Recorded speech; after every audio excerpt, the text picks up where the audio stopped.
Welcome to Hello Port Hueneme. I'm your host Tom Dunn, and this is the City Council Review, and with me is Laura Hernandez. Welcome to the show, Laura. Thank you, Tom.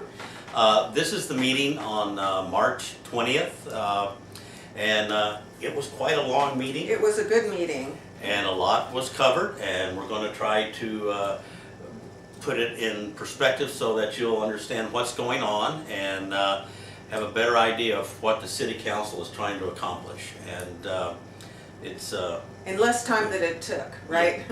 Condense it for everybody, hopefully. Right. The auditorium, and you were there, was packed. And this was to welcome the new police chief, Andrew Salinas, who comes from Oxnard. And all of his friends he's been over there 25 years, I think. His friends from there, and even the police chief of Oxnard who went to Phoenix. Right. Jerry Williams was there. I saw Chief McLean from Santa Paula. There was a representative, I think the chief from Simi Valley was there. The sheriff's department was represented. So it was definitely a full house. There was colleagues and City of Oxnard personnel, sworn personnel, and there was also family, friends, and A lot of family, and Mr. Salinas gave a presentation sort of what he expects to do, what he hopes will be accomplished here, and I'll be interviewing him on the Citizens Forum in hopefully the next few weeks, and we can get a more in-depth look at his character, his personality. and what he has in store for Port Hueneme. Right, and he said he has some ideas, and being from Oxnard, of course, he has quite a bit of knowledge about Port Hueneme. They do some interacting, the two police forces, so he should be up to speed quite often. I think we can probably expect a good cooperative relationship between City of Port Hueneme and Oxnard with him in charge of our police department. He will know who to call. Yeah, definitely.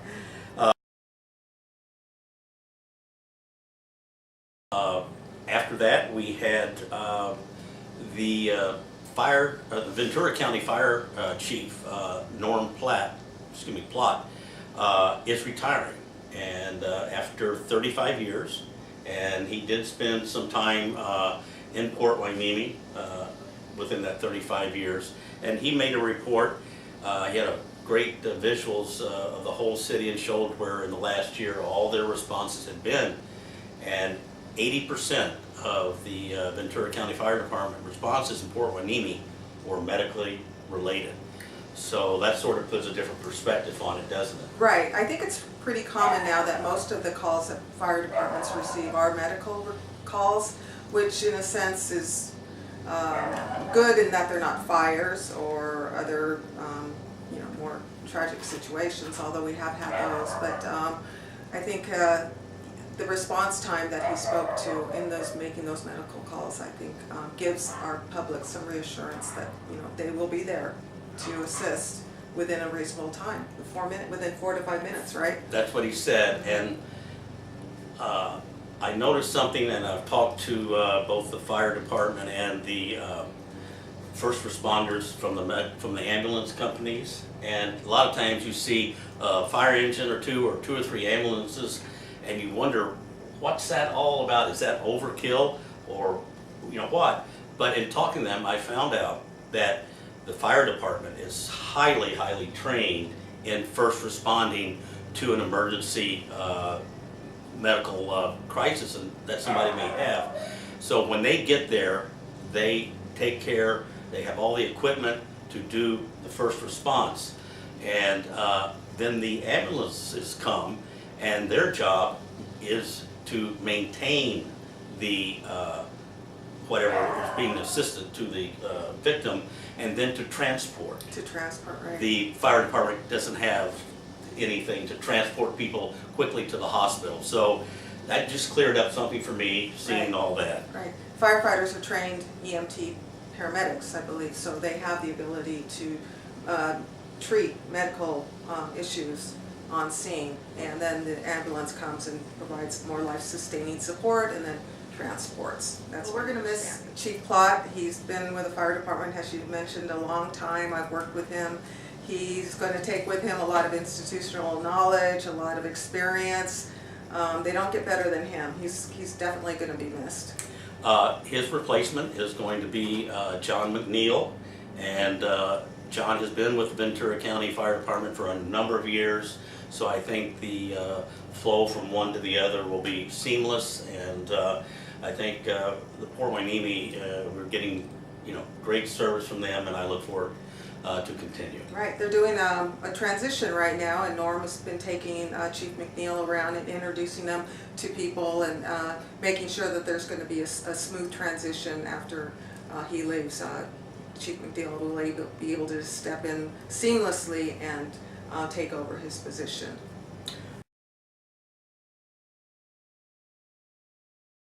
The next major issue we had at the City Council was regarding the fence ordinance. What had happened with that is, for many, many years, people in Port Hueneme were able to put a fence up next to the sidewalk. And then a couple years ago, there was a change made, not by an ordinance change, but somebody just decided that the city had gained right-of-way within, I think, 5 feet or so of the sidewalks. First of all, it was to put in water meters, but there may be other things there. So they started to make it so that people had to put a fence 5 feet back from the sidewalk. And the question was, who's going to maintain that? Was that the city's responsibility, or was it the citizens? Some citizens took care of it.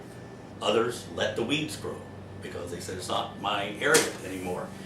So, and also it made the neighborhood look, sort of strange in that some of the fences were set back, right, and others were right up on the sidewalk. Right. So yeah, so you get this zigzag effect. But I think some of the issues that came out of this change in policy was that was the city going to go back and require now everybody to set back their fence 5 feet? That had to be addressed. And what about change of ownership? Were there going to be issues with change of ownership? Were they going to be required, if the fence was back to the sidewalk, put their fence back 5 feet? The bottom line is that whole presentation, that report that was provided was pretty lengthy, and it was pretty involved, and I was very proud of our mayor for coming up with a workable and a very practical solution. Rather than changing the ordinance, the final decision was to send staff back and amend or come up with a new permit that advised residents of this city-owned stretch of property, the right-of-way, and to make sure that that's disclosed on the permit application. And so staff will now come back with a revision to that paperwork. And the permit and the revision will state that the city, you don't have to move your fence, but the city has the right to come in at any time and have you or them move the fence so that they can do the work that's needed. And then also the permit will be filed in the building with the building department. With the building department, so that that information is given by a realtor to whoever buys a house, so that they understand the situation. Right. Problem solved, a lot easier, a lot less work for everybody. So thank you, Mayor. Right. Simplify the process.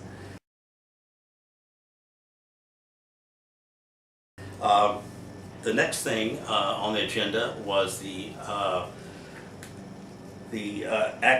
action plan that had been presented the meeting before. There were a few changes made, and it finalized. Everybody on the council agreed with it, and I think you were mentioning when we were talking before the show started how nice it is now to have a strategic action plan in effect. Okay, so yes, the strategic plan, which was now, I think it's come back for discussion, this may have been the third or fourth time.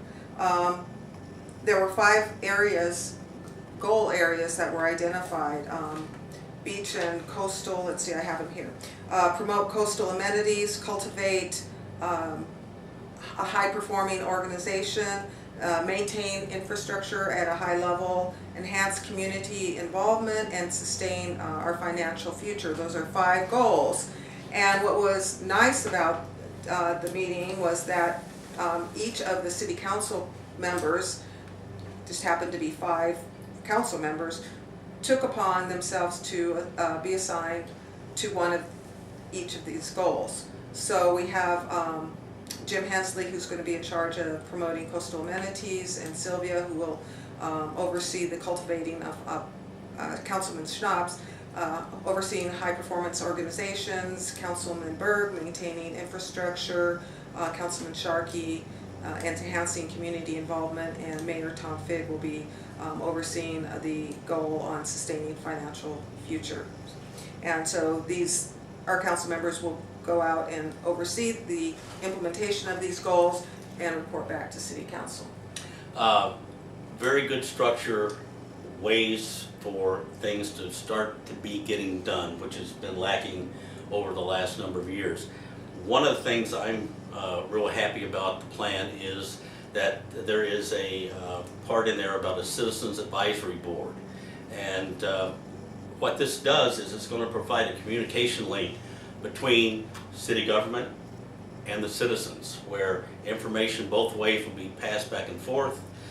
Committees will be established for various things that are going on in the city that need to be taken care of. Those can be added, they can be dropped as things are taken care of, and we're going to announce later how this is going to work, but we're really looking forward to a lot of citizens wanting to participate on the committees and help make this a much better place to live, and it'll give the community a voice, and hopefully we can do a lot of the footwork and lead work and take some of that responsibility off of the city staff for things, because they have much bigger fish to fry right now with all the fiscal issues and the strategic action plan. So we'll keep you updated on that, and I think it'll be a great asset, and everybody will be able to follow it and participate.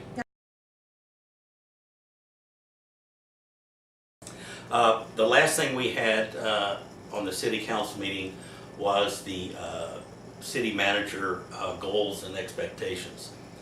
This came from, I think it was back last August, right around and then, when the city council had to pick a new city manager, and they hired Avery and Associates to set up some standards by which to pick people, and these were partly things that were told to them by at an open meeting. The citizens said, we need this, and mainly we need more openness, and we need the city manager to perform to certain levels.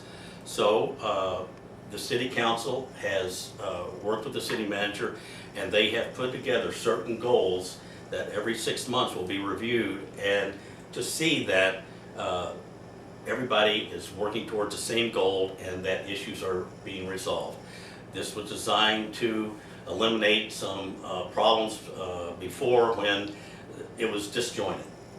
Not everybody was on the same page, and this should really help. Right, I think it's a step forward in showing more transparency on the part of the city manager, to put before city council and the public what his intent is, what his goals are, and we'll be able to see, whether or not how he's going to meet those goals, and we'll be hearing back at city council how he's progressing, and there'll be some community involvement in that too. So I think that's shows a lot of progress.